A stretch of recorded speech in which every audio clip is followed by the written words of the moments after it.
CEAP, Centro Espírita Altivo Panfiro. Uma casa de amor. Bom dia aos nossos ouvintes. Que Jesus abençoe a nossa manhã de estudos. Vamos continuar com a Revista Espírita, outubro de 1858, revista número 10. Tem como título Obsedados e Subjugados. Nós já iniciamos os estudos falando sobre a obsessão e vamos dar continuidade a esse estudo. Vamos ler o Evangelho antes. É o capítulo 28, Coletânea de Preces Espíritas. O item 81, pelos obsidiados. Prefácio. A obsessão é a ação persistente que o mau espírito exerce sobre o indivíduo. Ela apresenta características muito diferentes, desde a simples influência moral, sem sinais exteriores sensíveis, até uma perturbação completa do organismo e das faculdades mentais. Ela faz desaparecer, pouco a pouco, todas as faculdades mediúnicas. Na mediunidade psicográfica, ela se traduz pela obstinação de um espírito em se manifestar com a exclusão de todos os outros. Os maus espíritos existem em grande número em torno da Terra, em consequência da inferioridade moral dos seus habitantes. Sua ação maléfica faz parte dos flagelos aos quais a humanidade terrestre está exposta. A obsessão, assim como as doenças e todas as tribulações da vida, devem ser consideradas como uma prova ou uma expiação e aceitas como tal.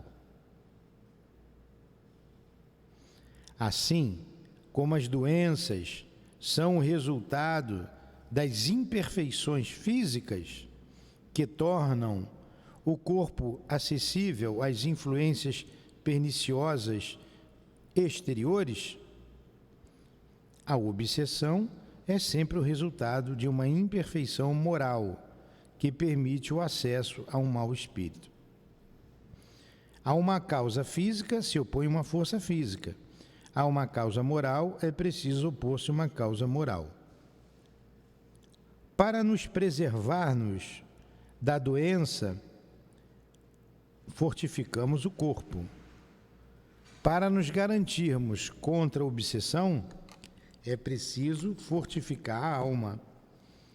Daí a necessidade de o obsidiado trabalhar pelo seu próprio aperfeiçoamento, o que, na maioria das vezes, é suficiente para libertá-lo do obsessor, sem recorrer a pessoas estranhas.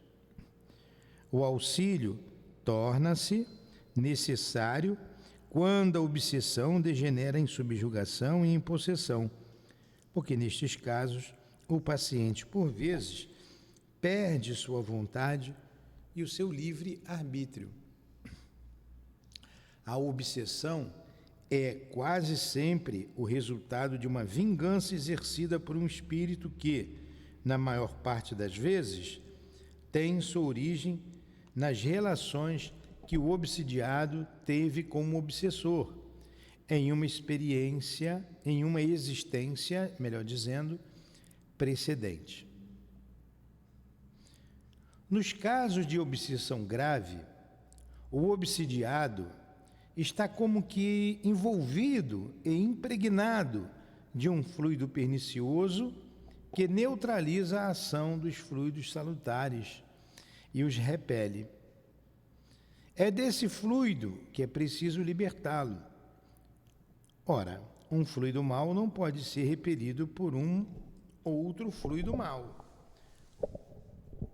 Por uma ação idêntica à exercida pelo médium curador nos casos de doença, é preciso expulsar o fluido mau com a ajuda de um fluido melhor que produz, de alguma forma, o efeito de um reativo. Essa é a ação mecânica, que não é suficiente. É preciso também e principalmente agir sobre o ser inteligente com o qual é necessário ter o direito de falar com a autoridade. E esta autoridade é concedida apenas pela superioridade moral. Quanto maior a superioridade, maior a autoridade. Isso, porém, ainda não é tudo.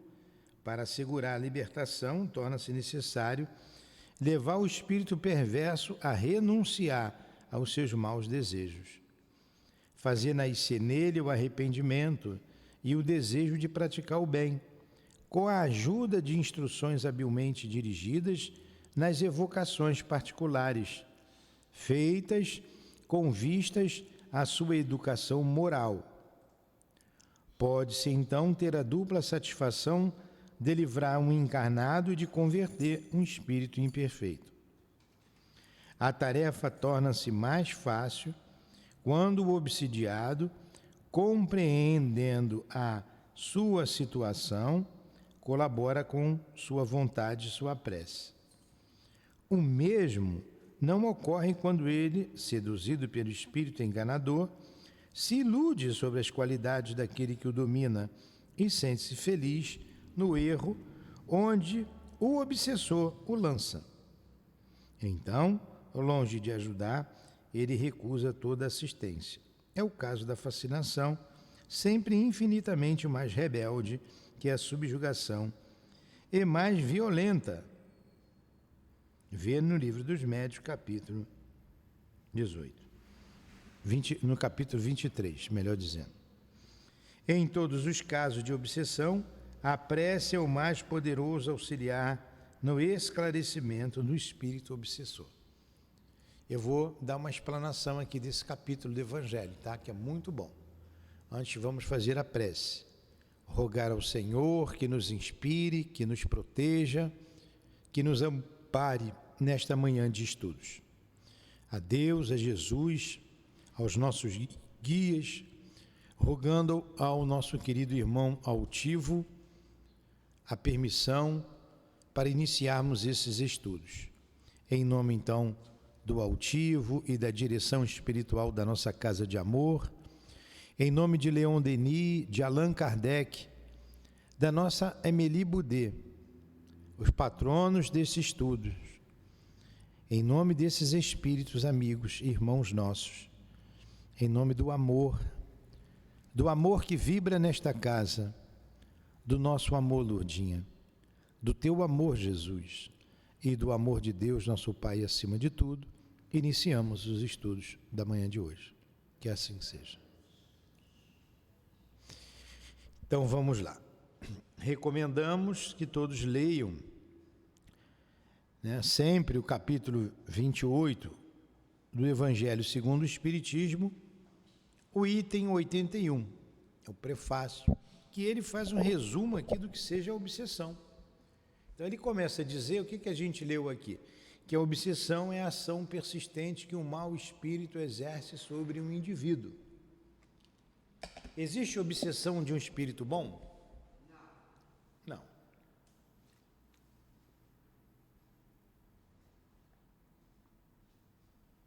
Existem as inspirações dos dois espíritos.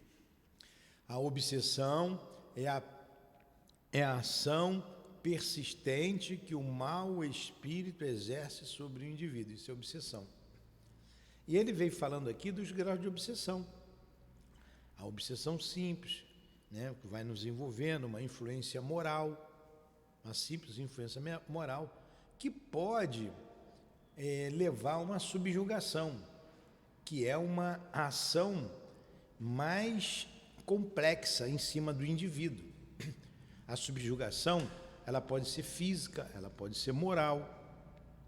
Na subjugação, o obsidiado, o médium, a pessoa, ela sabe que não é ela, mas ela não consegue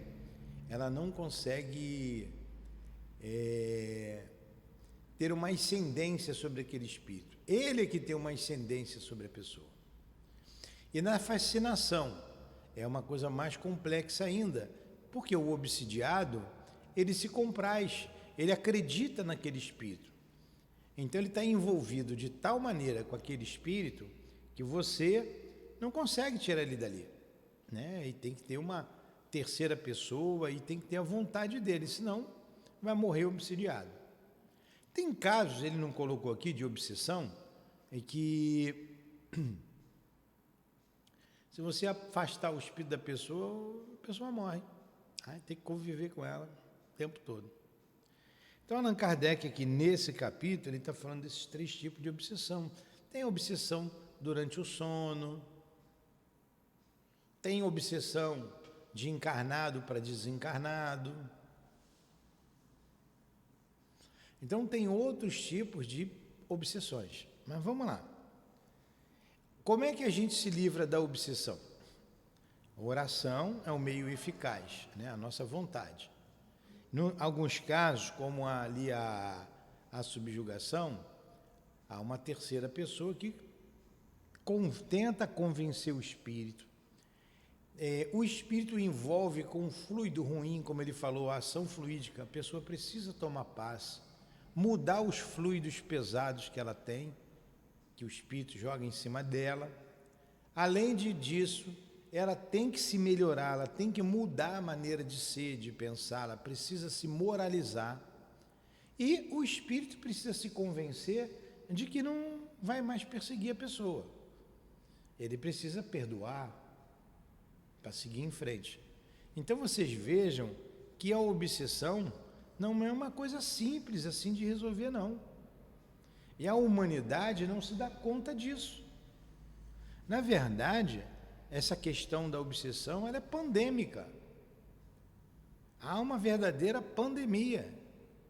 Uma doença que as pessoas não sabem que tem. Uma doença do corpo, você toma remédio. Como ele falou, uma doença física se contrapõe com recursos físicos. Agora, uma doença moral, você tem que contrapor com recursos morais. A gente aprende lá com Paulo de Tarso, que quando ele diz na primeira carta aos Coríntios, que o espírito do profeta está sujeito ao profeta. O profeta é o médium. O espírito tem que estar sujeito ao médium, e não o médium ao espírito. Mas o que acontece? As pessoas não se moralizam e a obsessão, ele fica na mão desses espíritos.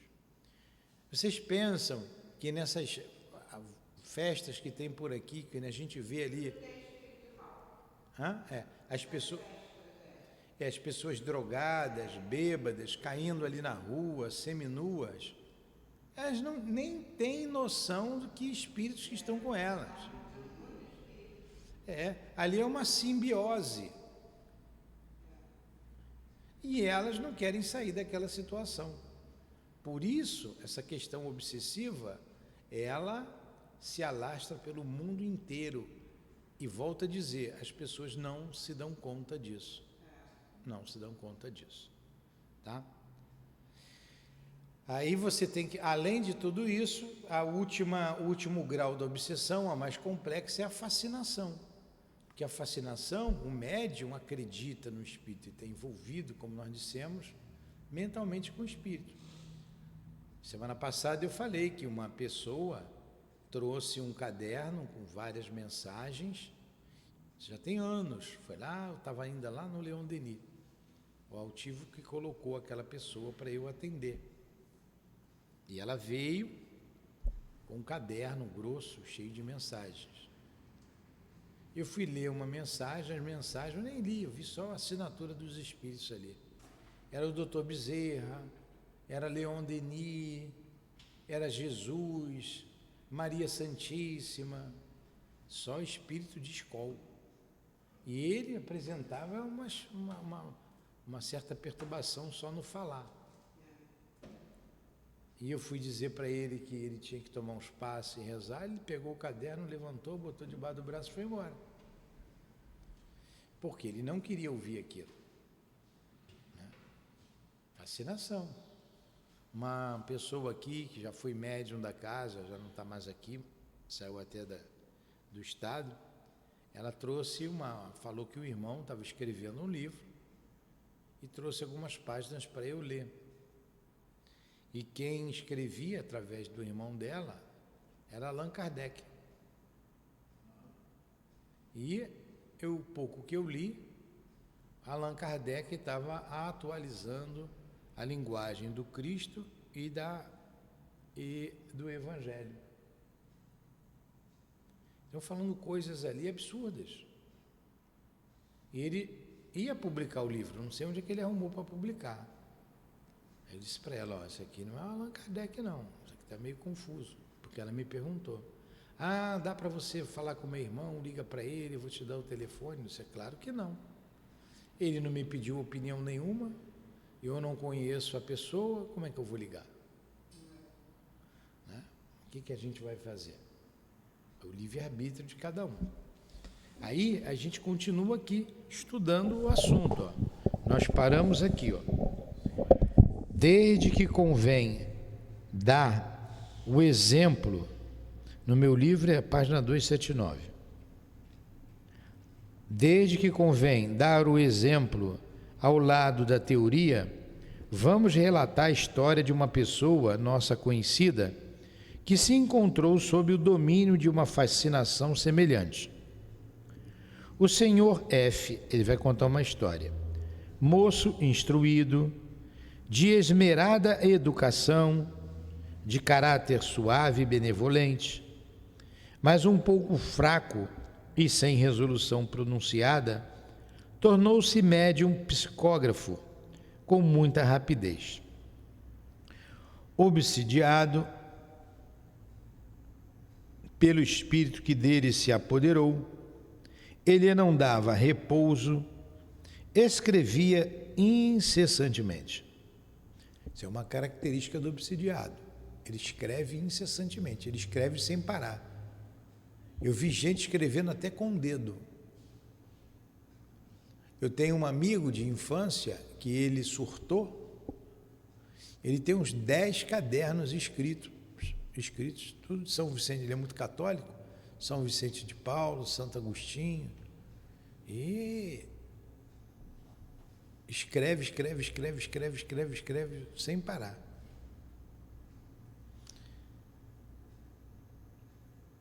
Desde que uma pena, pena é uma caneta, né? Era como se falava a caneta. Desde uma pena ou um lápis que lhe caia na mão, tomava-o no movimento convulsivo e enchia páginas e páginas em poucos minutos. Na falta de material, simulava escrever com o dedo, olha aí, em qualquer parte onde se encontrasse. Na rua, nas paredes, nas portas e etc. Entre outras coisas, esta lhe era ditada. Abre aspas. O homem é composto de 3 coisas: o homem, o mau espírito e o bom espírito. Todos vós tendes vosso mau espírito, que está ligado ao corpo por laços materiais. Para expulsar o mau espírito é necessário quebrar esses laços, para o que é preciso enfraquecer o corpo.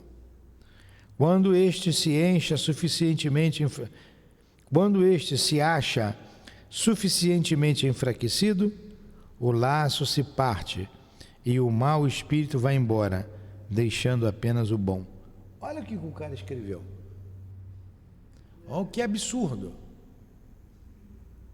Aí as pessoas que entrarem nessa aqui vão morrer de fome. Em consequência desta bela teoria, fizeram-no, olha só, em consequência dessa bela teoria, né, entre aspas, que ele deu, fizeram a ele, jejuar durante 5 dias consecutivos e velar à noite. Pô, ficar 5 dias sem comer e ficar 5 noites acordados, para quê? Para que o corpo enfraquecesse e ele tirasse o mau espírito, né? Você está vendo o que o espírito mau faz? Quando estava extenuado, eles lhe disseram: Agora a coisa está feita e o laço partido. Teu mau espírito se foi. Ficamos apenas nós, em quem deve crer sem reservas. Olha o que o Espírito está dizendo a ele. Depois de tudo isso, ele diz assim, ó, o mau espírito se foi. Só restam nós dois. Que você deve obedecer sem reservas, deve me obedecer. Olha aí a fascinação. E ele, persuadido de que seu mau espírito havia fugido, acreditava cegamente em todas as suas palavras. A subjugação havia chegado a um ponto que, se lhe tivessem dito para tirar-se a água ou partir para os antípodas é lá ir para o outro lado do mundo, ele o teria feito. Quando queriam obrigá-lo a fazer qualquer coisa que lhe repugnava, era arrastado por uma força invisível. Damos um exemplo de sua moral, por onde o resto poderá ser julgado. Olha o que aconteceu com a pessoa. Entenderam o exemplo? O Espírito fazia o que queria com ele. Ele mesmo escreveu a teoria que tinha que ficar 5 dias, enfraquecer o corpo. O Espírito sugeriu ele ficar 5 dias sem comer, 5 dias sem dormir. Aí falou para ele, ó, só assim que o espírito mal vai embora. Aí disse, ó, o espírito mal foi embora e agora só tem nós dois, você tem que me obedecer cegamente. E ele obedecia. Está vendo que coisa grave? Acaba morrendo assim. Os dois continuam juntos depois do outro lado.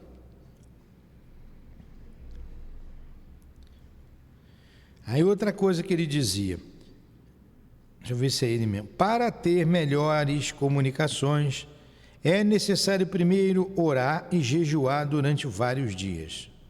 Uns mais, outros menos. O jejum enfraquece os laços que existem entre o ego e um demônio particular ligado a cada ser humano. Este demônio está ligado a cada pessoa, pelo invólucro que une corpo e alma. Este invólucro se enfraquece pela falta de alimento e permite que os espíritos arranquem aquele demônio. Então Jesus desce ao coração da pessoa possessa em lugar do mau espírito. Esse estado de possuir Jesus em si é o único meio de atingir todas as verdades, toda a verdade e muitas outras coisas. Isso aí foi outra teoria absurda que ele trouxe. Será que alguém acreditava nisso? Olha, o pessoal da igreja, se bobear, eles vão acreditar. Falou de jejum, falou de trocar o coração por Jesus, eles acreditam. Está vendo como é que o Espírito vai falando de palavras que a pessoa acredita, fazer jejum, fazer oração, ficar dias sem comer, enfraquecer o corpo, para que Jesus venha? É uma maluquice. Tem gente que sobe monte. Você escreveu alguma coisa desse tipo, Gabriel? Não? Você escreve, Gabriel?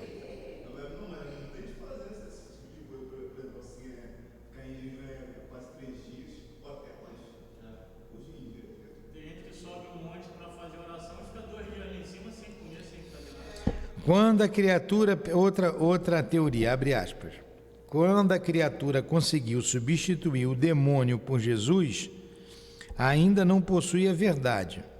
Olha, substituir o demônio por Jesus e ainda não tem a verdade.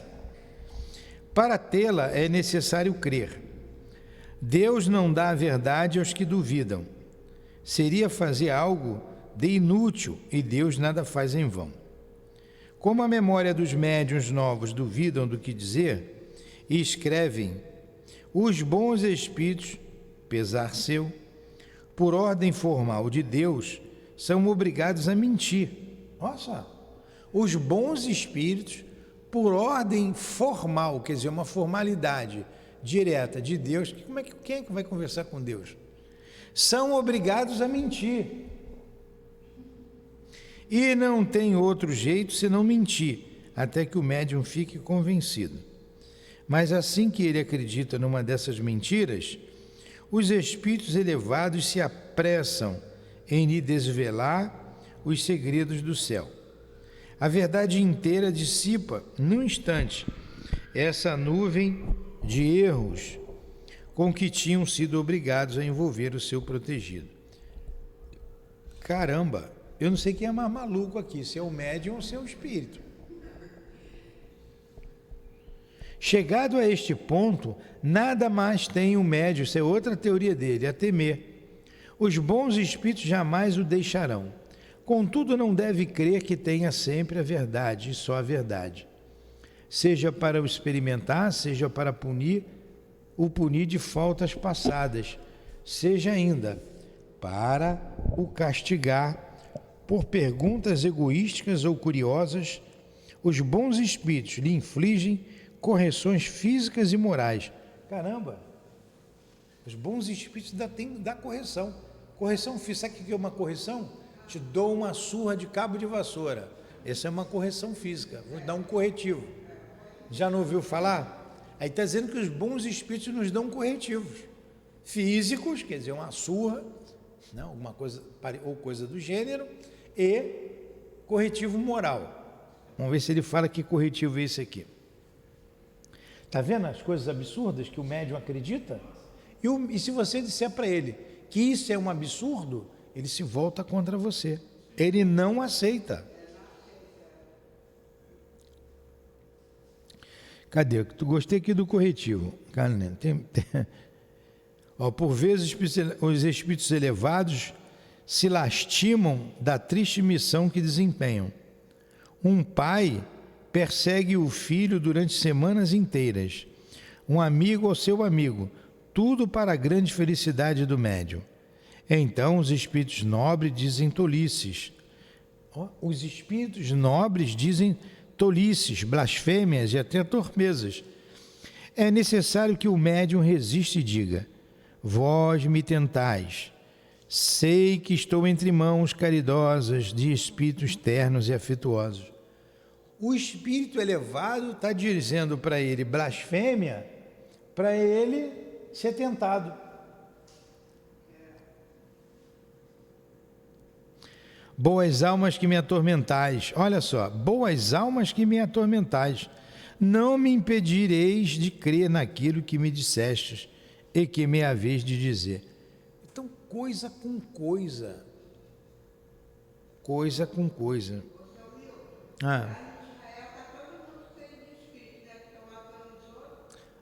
Eles estão sob a influência dos maus espíritos, certamente. Os católicos expelem mais facilmente o demônio, porque este afastou-se um instante no dia do batismo. Os católicos são julgados pelo Cristo e os outros por Deus. É melhor ser julgado pelo Cristo. Os protestantes não têm razão em não admitir isto. Assim é necessário que te tornes católico quanto antes. E enquanto não fizerdes isto, vai tomar água benta. Será o teu batismo.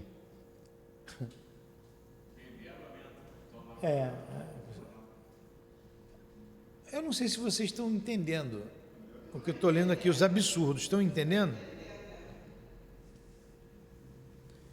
Aí Kardec vai falar aqui dele agora. Mais tarde, o moço curado da obsessão de que era vítima, por meios que relataremos, nós lhe havíamos pedido que nos escrevesse esta história, fornecendo-nos também o texto dos preceitos que lhe haviam sido ditados.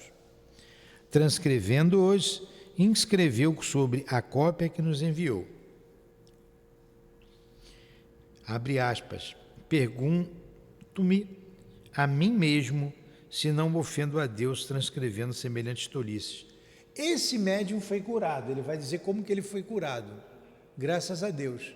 Aí o Kardec pediu para escrever, isso tudo em que a gente leu aqui, esses absurdos, ele transcreveu para Allan Kardec.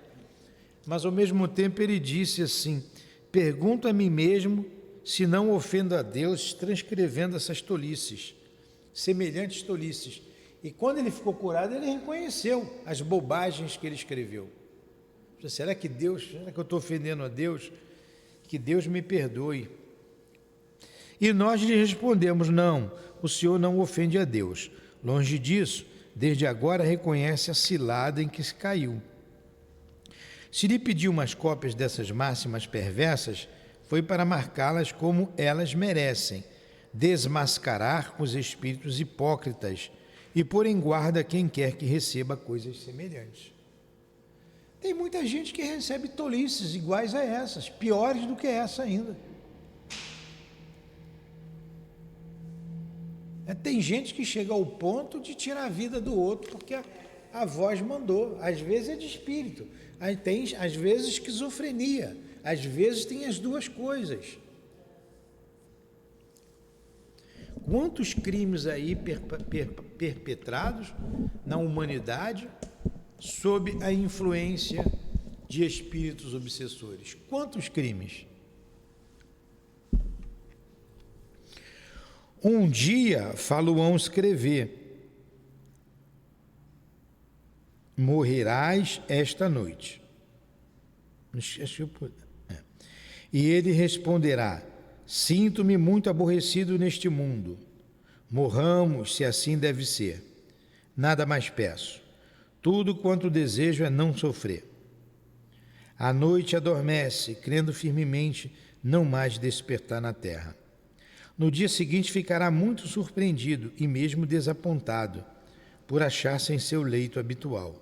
Durante o dia escreve: agora que passaste pela prova da morte, que acreditaste firmemente que ias morrer, és para nós como um morto. Podemos dizer a toda a verdade, saberás tudo. Olha que loucura! Que loucura, não é? Que a pessoa se encontra. Uma loucura. Uma tremenda loucura.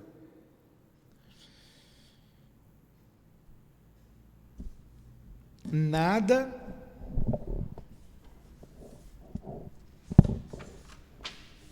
haverá oculto para nós, nada mais haverá oculto para ti. Tu és uma reencarnação de Shakespeare. Tua Bíblia não é Shakespeare. E mais, diz que o cara é Shakespeare. Vocês estão vendo um absurdo? Você é a reencarnação de Shakespeare. E a pessoa acredita. Não teve aí um pastor aí que levou todo mundo ao suicídio? Não é? Jim Jones, né? Jim Jones levou 1000 e poucas pessoas ao suicídio. Não é? Aí você vai vendo aí esses absurdos. O que uma obsessão pode fazer? Pode tirar a vida da pessoa mesmo. No dia seguinte escreve: tu és Satã. Essa também é forte demais. O senhor F. Não fizestes, não devorastes o paraíso perdido? Aprendestes a filha do diabo de Beren. Saibas que Satã havia de converter-se. Não pensavas sempre? Não o disseste? Não escreveste? É coisa com coisa que ele está falando aqui, tá? Eu sei que está meio esquisito isso de entender, é porque é esquisito mesmo. Era o Espírito escrevendo por ele. Olha a gravidade de uma fascinação, ou de uma subjugação. Para converter-se, ele reencarna. Olha só, o diabo para converter-se reencarna. Concordo que eu tenha sido um amigo rebelde qualquer, mas o rei dos anjos, sim, tu eras o anjo da intrepidez. Não és mau, tens um coração orgulhoso. Cara, como é que o cara não é mau e tem um coração orgulhoso? Que salada aqui, rapaz. E por aí ele vai, ó, dizendo que Maria vai chegar, que Maria verte. No outro dia escreve: a serpente, disse a serpente a Eva. Olha só o que a serpente disse para Eva: teus olhos abrir-se-ão e serás como os deuses. O demônio disse a Jesus: dar-te-ei todo o poder. E a ti digo, pois não acreditas em nossas palavras. E vai aí uma bobagem em cima de outra bobagem. Mas lá para baixo, que eu não vou ficar lendo essas coisas aqui, porque é até cansativo. de tanto absurdo que é escrito aqui, né?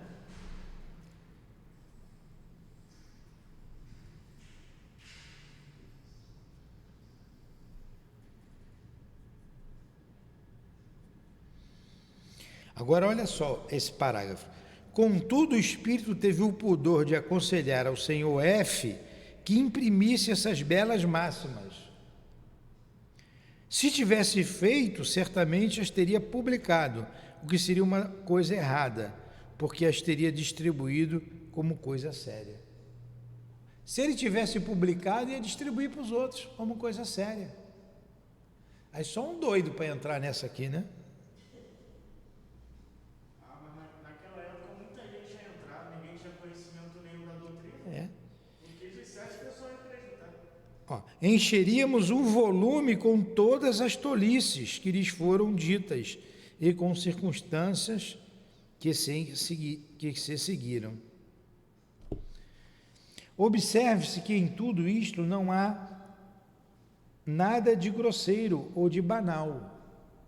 Quer dizer, ele não fala grosseria, não fala palavras banais, ele fala sério, bota palavras direitinho ali, que é para enganar mesmo. É uma série de raciocínios sofísticos, são sofismas enganosos, né? Encadeando-se com a aparência da lógica. Nos meios empregados para o embair, há realmente uma arte infernal. E se nos tivesse sido possível relatar todas essas manifestações, ver-se-ia até que ponto era levada a astúcia e com que habilidade para isso eram empregadas palavras melífluas. Que é a palavra melífluas? Palavras de amor, bondosas, carinhosas. Isso aqui não é falado assim com estupidez, não.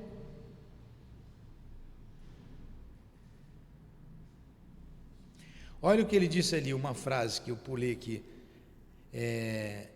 Deus está pronto para estender os braços. Deus está pronto para te estender os braços. Levanta-te. Putz, grilo. Coitado da pessoa, né? O espírito que representava o papel principal neste negócio dava o nome de François Deloire, quando não se cobria com a máscara de um nome respeitável. Mais tarde viemos saber o que esse tal Deloire tinha sido em vida. Assim, nada havia que admirar em sua linguagem, mas o meio de todo esse arranzel era fácil reconhecer um bom espírito que lutava, fazendo de quando em quando ouvir algumas boas palavras de desmentido dos absurdos do outro. Havia um combate, mas evidentemente a luta era desigual. O moço se achava de tal ponto subjugado que sobre ele a voz da razão era impotente.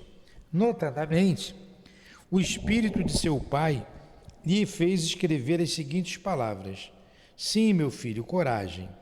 Sofres uma rude prova que será para o teu bem no futuro. Infelizmente, no momento, nada posso fazer para te libertar. E isto me custa. Vai ver Allan Kardec, escuta-o, ele te salvará. Então, apesar de toda essa obsessão, o pai do moço ali, do jovem, estava do lado dele, querendo ajudá-lo, mas não conseguia. E no momento que ele conseguia alguma coisa, ele falou isso aqui, ó: eu não posso fazer mais nada, vai buscar Allan Kardec, que ele vai te ajudar.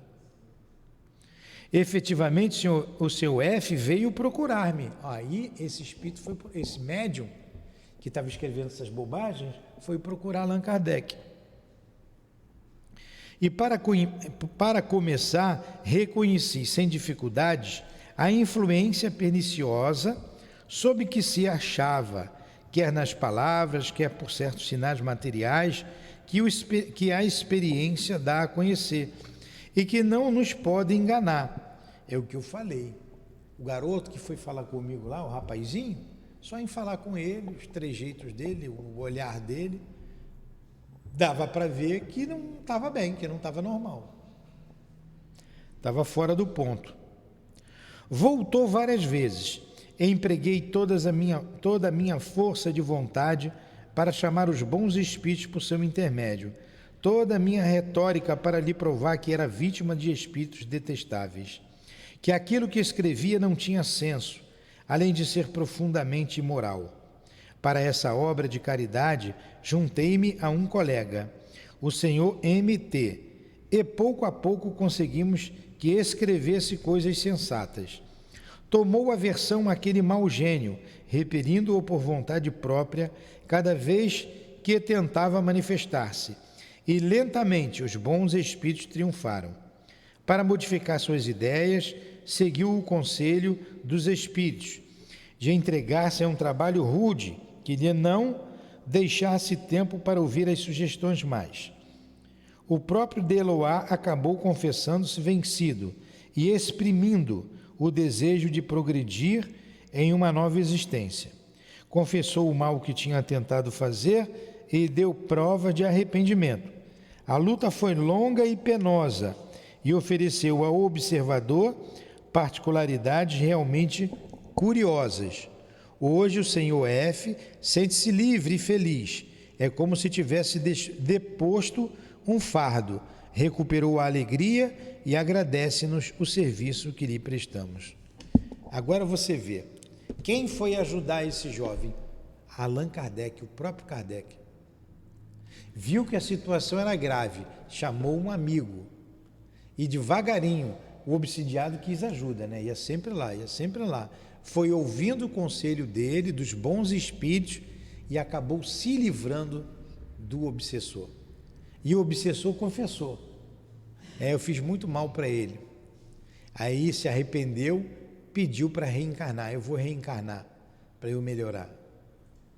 Queria melhorar, queria retornar. Então vocês estão vendo aí o que pode fazer uma obsessão. Aqui vai continuar um conjunto de ideias. Nós já estamos com 45 minutos de estudos. A gente vai parar e vai continuar aqui na semana que vem. Tá bom? Alguma pergunta? Eu vou escrever aqui. O que acontece com esse estudo aqui? Eu senti esse estudo, viu? Semana passada e hoje. É um assunto que mexe com muita gente, com muitos espíritos que estão aqui. Ex-obsessores, até mesmo obsessores que estão ainda em tratamento e que estão aqui sentados ouvindo toda essa história. E a gente sente a vibração deles, de sofrimento, né? Médiuns que faliram e que se deixaram enganar por espíritos enganadores, estão aqui. Então eles sentem, eles se arrependem, eles choram. Aí a gente sente o ambiente um pouco dolorido. Por isso vamos encerrar 45 minutos, está dentro da ideia, né? Semana que vem um assunto mais tranquilo, a gente vai continuar com esse aqui. Mas um assunto mais leve a gente vai estudar 1 hora, né? Tranquilo. Então, agradecemos a Deus e a Jesus, agradecemos a Allan Kardec, a sua amada esposa, Dona Meli, agradecemos aos guias desta casa, ao Altivo, a minha amada Lourdinha, a todos vocês, amigos queridos, que nos sustentaram nesta manhã de estudos e que se fazem presentes nesta casa de amor. Pedimos a Jesus que envolva os irmãos que aqui estão, esses que citamos e que precisam de ajuda. Derrama o teu bálsamo sobre eles, sobre todos nós, o bálsamo de amor, de esperança e de paz. Ajuda a nossa casa espírita, envolva a nossa casa espírita nessas vibrações de amor. Proteja-nos, ampara-nos, sustenta-nos. Nós te agradecemos mais uma vez. Muito obrigado por tudo. Inspira-nos, os médiuns desta casa, para que não caiamos nas armadilhas do mundo espiritual. Tu bem o disseste, Senhor, que só lobos caem em armadilhas de lobos. Então nos auxilie, fortaleça-nos o ânimo, a coragem e nos ajude a criar resistência ao mal. Em nome então desses irmãos queridos que citamos aqui, diretores desta Casa de Amor, em nome do amor, em nome do nosso amor, Lourdinha, do amor de Jesus Cristo e do amor de Deus acima de tudo, encerramos os estudos da manhã de hoje. Que assim seja. Graças a Deus.